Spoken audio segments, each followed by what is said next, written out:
Children are a connection that has come to me as a benefactor from a past life. Right now, I am repaying that grace, and any sacrifice or effort is never too much for this bond. What do you think is the deepest connection in the world? Is it between spouses or friends? Or is it between parents and children? Many people say that children are the closest bond because they are born from my body.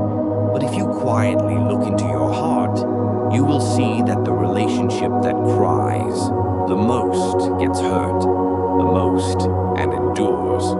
The most is also the bond with children.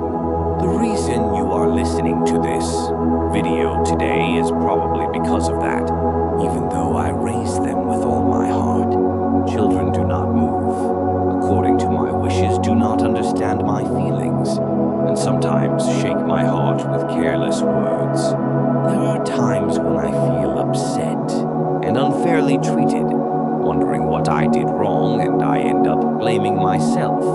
However, even if you feel resentment towards that child, you must take a moment to calmly reflect on that feeling. The Buddha said this: children are the benefactors of our past lives. Even if there is pain in giving up flesh, that connection becomes a virtue and is never regrettable.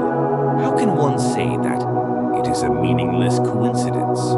Children are the fruits of the connections you made in your past life, and also the debts of the heart that you have not yet repaid. Therefore, raising a child in this life is not a burdensome obligation, but a precious path of practice that completes the compassion within me. As the Buddha said, the foolish do not create blessings and only leave behind suffering, while the wise give to others and rejoice in their giving. Thus, every tear you have shed for your child and every moment you have endured has already become a blessing. Some parents and children have a connection that has continued since their past lives. The child is a benefactor from a past life. When the Buddha said this, many people initially tilted their heads in confusion. A benefactor, you say? However, isn't it true that a child can turn my insides upside down, not understand my feelings, and sometimes leave the deepest wounds because they are the closest to me, and yet you still call them a benefactor? The Buddha quietly nodded and said this: that child is the connection of the kindness you offered in a past life, or perhaps it is a debt of the heart that you must repay in this life. We often wonder why this child has come to me of all people. Why is it that this child, who doesn't understand me and doesn't go my way, is my fate? I ask. The answer to that question can be summarized in this one phrase: that child is the connection that leads you to the path of practice. A child can be a being that comes as a blessing or as a result of study in a situation where you must not endure, must not let go, and must not desire. You are refining yourself through your child. A child has been born carrying a heavy burden. I was physically weak and emotionally unstable, often getting irritated and causing my parents distress. My mother couldn't sleep while taking care of the child, and her own life was put on the back burner. One day, my exhausted mother came to the Buddha, quietly shedding tears, as she asked for guidance. Monk, what does this child mean to me? Why is it so hard? And why does my heart hurt so much? The Buddha quietly took her hand and said this: that child is a connection through which you received grace in a past life. The fact that you are taking care of that child means you are repaying that grace in this life. It may be difficult and exhausting, but all your efforts will become merits that support your life. Upon hearing these words, the mother was unable to speak for a long time. This was because she was deeply moved by the realization that everything she had been doing was not an unjust sacrifice, but a way to repay her heart. Dear one, the child beside you now may be a being who has come to tie up a connection that was misaligned in a past life, or it could be a deep bond you needed to form in this life to learn compassion. So, that child doesn't understand my feelings. Don't blame that love just because I did everything and got nothing in return. The love you are giving now is the moment when the seeds from a past life bloom in this life. It will surely be pierced by the virtue hidden in pain. Part 2. A child is my benefactor and a mirror of my practice. While raising a child, parents learn a great deal about the heart. They learn to wait, to let go, and to love silently. And it is only after time has passed that we come to realize that all those moments were a practice that refined my heart. Children are both the knots of karma that I must endure, and the connections that bring out the compassion within me, as taught by the Buddha. The Buddha said this: practice is not limited to the temple. The greatest opportunity for growth is hidden within the closest person. And that closest person is, of course, a child. A child resembles me, yet is also a completely different being. There are many times when they act differently than expected, and it is completely incomprehensible in the way I know. However, the moment we look at that unfamiliar difference as it is, we learn true compassion that does not place conditions on love. There was a mother. She prayed every day for her child and endured everything, but the child's heart grew further away. In the end, the mother came to the Buddha and asked while crying, "Monk, I have done everything I can for this child. However, the child is pushing me away more and more. What more should I do?" At that moment, the Buddha quietly looked into her eyes and said this: "Do not try to change that child. Instead, see the Buddha within them. The Buddha resides in everyone's heart, and that seed grows through your compassion."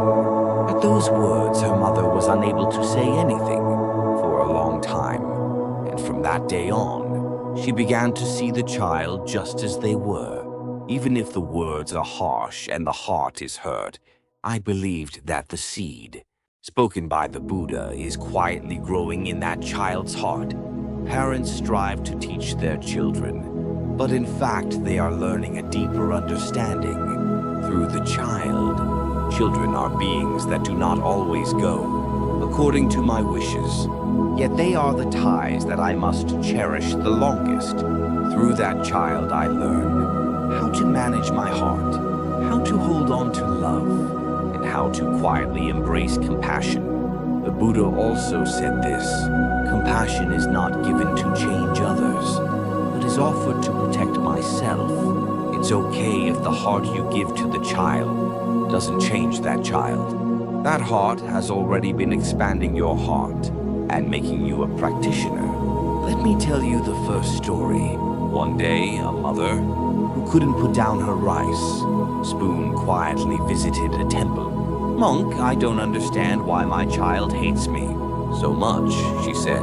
"Once my child was everything to me, but these days we don't even share a meal together, and they avoid me." The monk gently held her hands and said this: "The reason you can't put down your rice spoon is not to fill that child's stomach, because the virtue in your heart has not yet fully blossomed.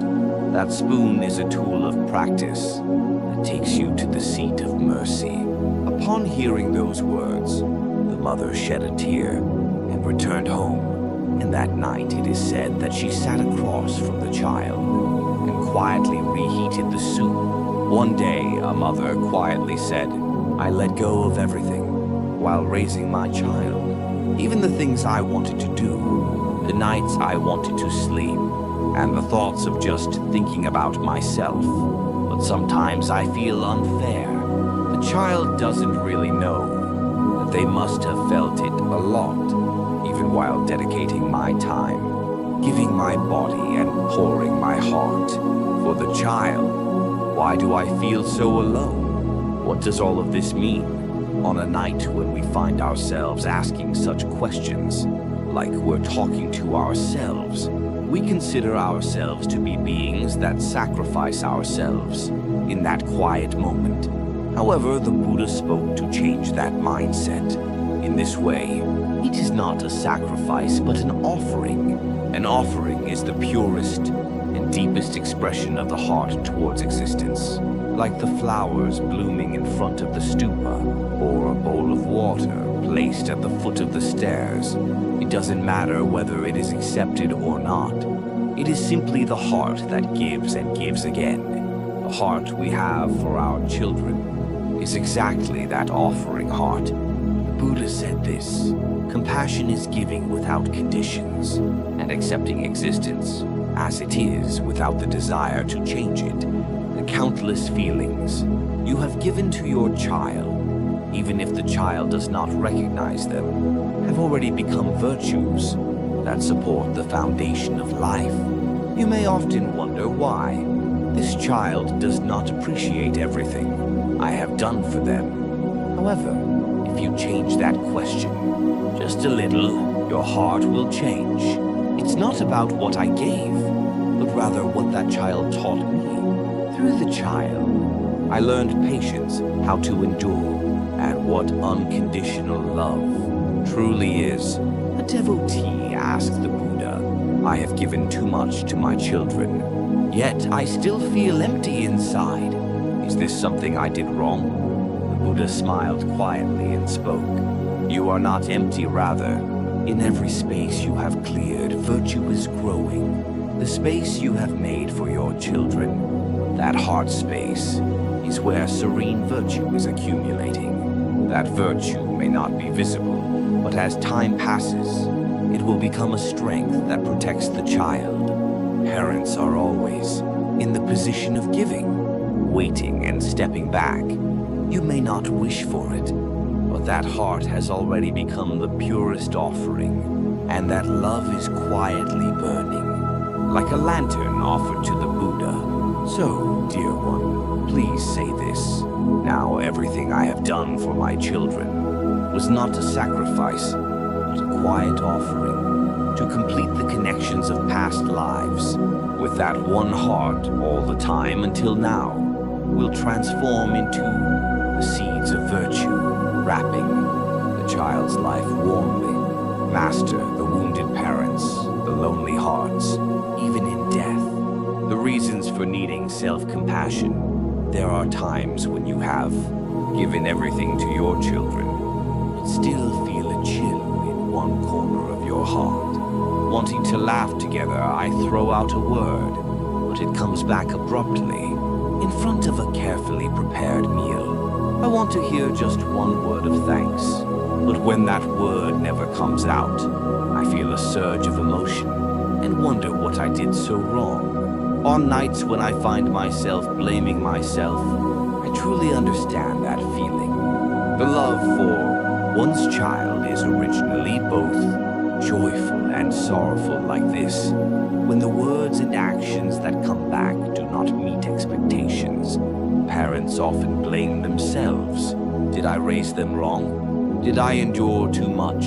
At that time, the Buddha said this: do not look at the faults of others, but first examine the wounds within yourself. Those who cannot comfort themselves cannot embrace others. You have all worked very hard to nurture the existence of your children until now, silently enduring and quietly letting go, saying that as long as that child is okay, it doesn't matter if I'm in pain. There may have been a desire to be comforted more than anyone else within that heart. The second story, the tears of a son, hidden behind harsh words. A disciple asked the Buddha, Master, my son blames me. I feel ashamed of my parents and avoid greeting them, even in front of my friends.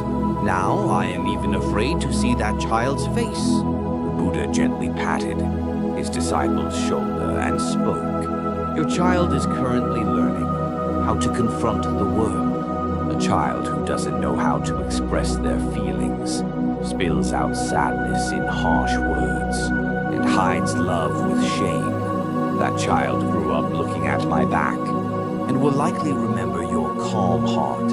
It is said that the disciple of that word could not lift their head for a long time. A devotee came to see the monk and said this: "My child ignores me. There are many days when they act as if I'm not even there, not responding at all. Now I don't even know whose parent I am." At that time, the monk warmly held his hand and said, "You have already practiced compassion and are someone who has embraced enough. Even if the child reacts harshly, your love has already remained as virtue. So do not blame yourself any longer." It is said that he couldn't lift his head for a long time after hearing those words. Those tears emptied the heart that had been holding back, and that place began to be filled with compassion once again.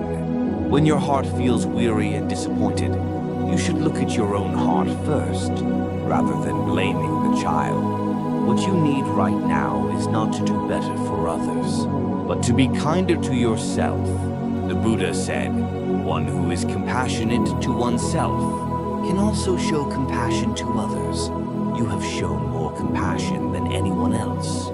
So now it's time to share some of that compassion with yourselves as well.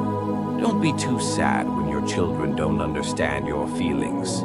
It's just that the child doesn't know how to express themselves yet, but somewhere in their heart, they are thinking of you. Love is something that remains as a bond of the heart rather than words. If there are words you've been holding back in your heart, try saying them like this now: I have done really well. This heart right now is also a virtue." The Buddha said, "Practice is completed in a place where one waits, embraces and smiles again. Even if all five perish, there is no regret. The deepest love is found in looking at one's children. The wisdom of the heart. You have all given so much for your children. You have lived accepting everything, including the things you wanted to do, and the nights you wanted to sleep, being called by the names of someone's mom or dad instead of your own name. Yet sometimes my heart suddenly asks, like this: I gave everything to this child, but why do I feel so empty?" The Buddha understood that feeling, and so he said this: "Do not ask what you have given up, but reflect on the peace you have gained. All the love you have poured out towards your children has made your inner self stronger and warmer. Love is not the result, but what remains in the process. The days you have quietly endured, and the time you have silently tolerated for your children are now accumulating as virtue within you. That virtue may not be visible, but it will become the strength that protects that child as time goes by." The Buddha spoke about children in this way. Children are the karmic connection that has been reborn as benefactors from a past life. As the saying goes, they are companions who have come into this life to make you compassionate, and thus your life became a practice in itself. Even if that child doesn't understand your heart right now, there will come a day when they will feel in their heart that love has kept them alive. In the third story, the father, who was praying with his eyes closed, was a man of few words throughout his life. The children felt that he did not love them, and perhaps that father never managed to say the words, "I love you," even once in his lifetime. One day, my daughter said this while listening to the monk's sermon late. "My father always sat with his back turned, only eating, but he was someone who prayed at the same time and in the same place. I now realize that those prayers were a love directed towards me. The day will surely come when you will quietly realize that love has made you a person. I don't know when that day will be, but if you are still sitting there on that day, peace will settle in that child's heart. Now, please say to yourself, everything I have done for my child was not a sacrifice, but a quiet ascetic practice to fulfill the bond of a past life. The moment those words reach your heart, all connections will quietly absorb light and come to completion, even if your child is far away. Right now, that love is surely doing well, somewhere in their life. That love will make the child pause, look back, and ultimately lead them back into your embrace. The Buddha said this: all connections flow, but the connections made with compassion do not part. So please quietly embrace that child today as well. The love you have given until now will not be in vain in time. That child will let you know in their heart. Yes, everyone, the love you have given may not be immediately visible in that child's life, but it surely resides somewhere. And whenever that child's heart wavers, it will quietly support them. Love is something that is only completed when you look back after a long time has passed since that moment it was given. I hope these words come to your mind right now. I loved enough. It's okay now. You have given so much until now. Sometimes you've lived by swallowing your exhaustion, your tears, and even the feelings that you couldn't express in words. Deep in your heart, the heart you offered throughout all those days was not in vain. That love became virtue and turned into compassion. Love is not a desire for results, but the strength to quietly embrace the process. All the tears and waiting for your child will surely become a light somewhere in that child's life. Like a tree growing in an unseen place, that love has already taken root. So now, please say this to yourself: I loved enough. I'm okay even now. And this love was never in vain. This story is a quiet letter to all parents who have ever felt a chill in their hearts while raising their children. I want to convey this message to you who have endured the deepest wounds from those closest to you, yet still couldn't let go of love. I felt the same way. There were days when I gave everything, suddenly felt an emptiness in my heart, and cried alone. Even while saying that I have no expectations for my child, I secretly hoped for at least a fraction of the love I gave to come back to me. There were many days when I hated myself for promising not to expect anything, yet still finding myself hoping. However, there are words that have helped me regain my composure each time. The love I gave will someday protect that child. Believing those words, I look at my child today as well. The story of a mother who couldn't put down her rice spoon. One day, a mother quietly came to the temple, her eyes filled with tears, and said, "Monk, my child no longer talks to me, and now he won't even eat the food I make. I just hold the spoon and look at the empty seat where my child used to sit. The monk silently hopes that he will. Look at his place." He held his mother's hand and said this: "The reason you cannot put down that spoon is not to fill the child's stomach, but because your compassion has not yet fully bloomed. That spoon is the hand of offering that leads you to the place of practice." Upon hearing those words, the mother quietly nodded and returned home to reheat the soup. I loved my child again today. I am still okay now. The heart I have given will surely reach you. The Buddha said this: compassion grows not from possession, but from giving, which means that when my heart feels empty, I should reflect on the times I embraced someone. The love given without expectation, and the days spent silently protecting it, ultimately become a blessing that resides within me. Now, you can believe once again that the love you have given so far has not been in vain. That love will become a wind that wraps around the child's life and will one day become a force that makes them look back. The Buddha said, blessings reside in a tranquil place. Please do not forget that your hearts, which are sitting in that tranquil place, today already possess the deepest compassion of a practitioner. I hope this video becomes a lantern that quietly stays in your heart today. Thank you for being with us. This was the Moonlight Wisdom, conveying the words of the Buddha, Namu Kwan Sumbosal.